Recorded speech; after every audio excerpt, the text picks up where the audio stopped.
ये कहानी कमजोर दिल वालों के लिए बिल्कुल नहीं है, क्योंकि ये कहानी दिल्ली की उन तंग गलियों की है जहां पर आज वो काला सच डर का सबब बन चुका है, जिसे याद कर आज भी चश्मदीदों की आवाज और रूह दोनों कांप उठती है। दिल्ली सत्ता का शहर, लेकिन इसी शहर की एक वीआईपी सड़क पर एक रात ऐसा सच जल रहा था जिसकी लपटें आज भी लोगों की रूह कपा देती है। रात 11 बजे अशोक रोड, सुनसान सड़क और एक रेस्टोरेंट का तंदूर जहां रोटियां नहीं एक औरत की जिंदगी जल रही थी।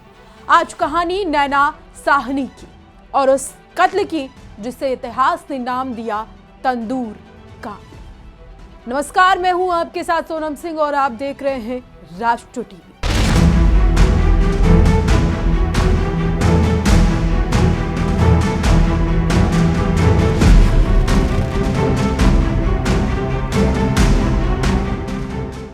दिन में हलचल से भरी अशोक रोड रात होते ही डरावनी खामोशी ओढ़ लेती और पेड़ों से घिरी ये सड़क रात में किसी भूतिया गलियारे जैसी लगती थी। 2 जुलाई 1995 रात के करीब 11 बजे बागिया रेस्टोरेंट के तंदूर से अचानक धुएं की तेज लपटें उठती देखी जाती, लेकिन दिल्ली है, यहाँ धुआं दिखते ही लोग नजर फेर लेते। तभी सड़क किनारे सब्जी बेचने वाली एक महिला चीखती है। उसकी आवाज सुनकर एक पुलिस कांस्टेबल रेस्टोरेंट की तरफ बढ़ता है और वो अंदर जाता है और जो देखता है वो अगले दिन पूरे देश की हेडलाइन बन जाती है। तंदूर के अंदर एक इंसानी शव था, लेकिन सवाल ये नहीं था कि लाश तंदूर में क्यों थी। सवाल ये था कि लाश किसकी थी।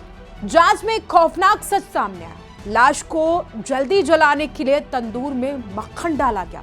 जी हाँ, मक्खन, ताकि आग और भड़के और पहचान जल्दी मिटाई जा सके। शव पूरी तरह से झुलस चुका था, पहचान नामुमकिन थी।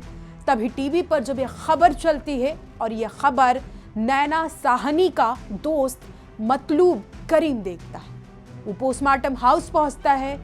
चेहरा पहचान में नहीं आता, लेकिन जाते जाते उसकी नजर पड़ती है शव की उंगली में पहनी एक अंगूठी, और यहीं से पुलिस की जांच एक नाम पर टिक जाती।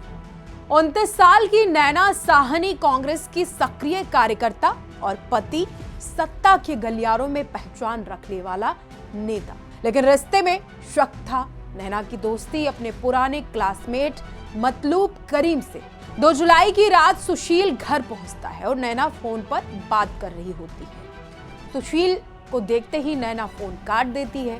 शक यकीन में बदल जाता है। जब सुशील उसी नंबर पर दोबारा फोन घुमाता है तो दूसरी तरफ से आवाज मतलूब करीम की सुनाई देती। जैसे ही आवाज सुशील के कानों तक पहुंचती है, वो गुस्से में लाल पीला हो उठता है और बंदूक उठाता है और 2 गोलियां सीधे नैना के सिर और गर्दन पर चलाता है। नैना वही धड़ाम से गिर जाती है और फौरन उसकी मौत हो जाती है। लेकिन कहानी अब यहीं से खत्म नहीं होती, बल्कि कहानी की शुरुआत इसी पल से होती है, क्योंकि कत्ल से बड़ा सवाल था लाश का क्या करें।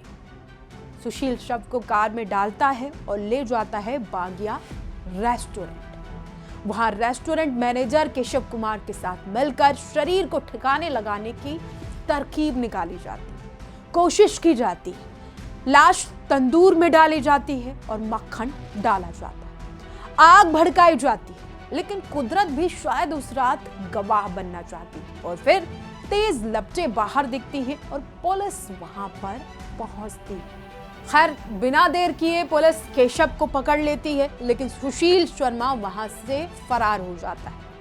9 दिनों तक इस केस के सिलसिले में पुलिस सुशील शर्मा को खोजती है। देश भर में तलाशी अभियान चलाया जाता है, लेकिन पहले तो पहचान छिपाने के लिए सुशील ने सिर मुंडवाया, लेकिन जब उसको लगा कि यह चाल नाकामयाब रही तो वो जहां भी जाता वहां लोग पहचान लेते। उसी से परेशान होकर आखिरकार उसने बेंगलुरु में सरेंडर कर दिया। वही जब नैना के शरीर का पहला पोस्टमार्टम हुआ लेडी हार्डिंग मेडिकल कॉलेज में, तो रिपोर्ट्स कहती है कि मौत जलने से होती है, लेकिन मामला इतना हाई प्रोफाइल था कि एलजी के आदेश पर दूसरा पोस्टमार्टम करवाया जाता है। 3 अस्पतालों की एक टीम बनाई जाती है टीडी डोगरा की अगुवाई में, और फिर रिपोर्ट पूरी तरीके से पलट जाती है। 1995 में चार्जशीट दाखिल की जाती है। 2003 में सेशन कोर्ट ने फांसी की सजा सुशील शर्मा को सुनाई।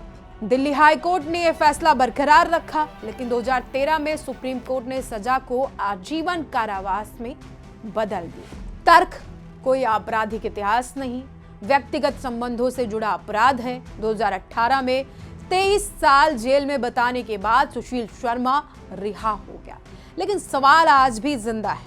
क्या इंसाफ पूरा हुआ? क्या नैना को इंसाफ मिला? क्या जो कातिल को सजा मिली वो काफी थी? और क्या सत्ता आज भी कानून से बड़ी है?